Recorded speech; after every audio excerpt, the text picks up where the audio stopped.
আমি হিন্দু সন্ত্রাসীদেরকে বলবো এটা গুজরাট নয়, এটা বাংলাদেশ। আমি হিন্দুদেরকে বলবো এটা দিল্লি নয়, এটা বাংলাদেশ। আমি বলবো এটা ইন্ডিয়া নয়, এটা শাহজালালের পুণ্যভূমি বাংলাদেশ। এখানে আপনি আমার ভাইকে পিটিয়ে মারবেন আর পূজার নামে দেশি অস্ত্র আমাদেরকে দেখাবেন। যদি আমাদের সাথে আপনারা খেলতে চান, মাঠে আসেন, আমরা খেলার জন্য প্রস্তুত। আমরা পরিষ্কার ভাষায় বলতে চাই, মন্দিরে নিরাপদ থাকুক, এটা আমরাও চাই। মন্দিরে যারা আগুন লাগিয়েছে তাদের বিচারের সম্মুখীন করা হোক, এটা আমরাও চাই।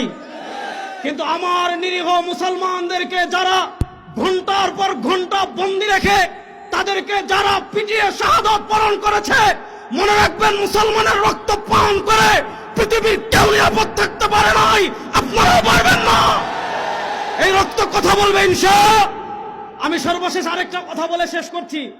বাংলাদেশে আপনারা বিভিন্ন ইস্যু চেঞ্জ করেন, একটাকে ঢাকার জন্য আরেকটা আনেন, আরেকটাকে পিছনে ফেলার জন্য আরেকটা আনেন। ভাইদের শাহাদাতের ঘটনা আমাদেরকে ভুলিয়ে দিবেন।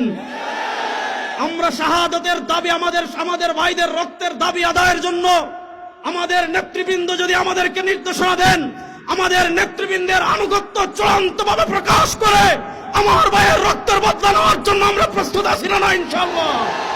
আসসালামু আলাইকুম ওয়া রাহমাতুল্লাহ।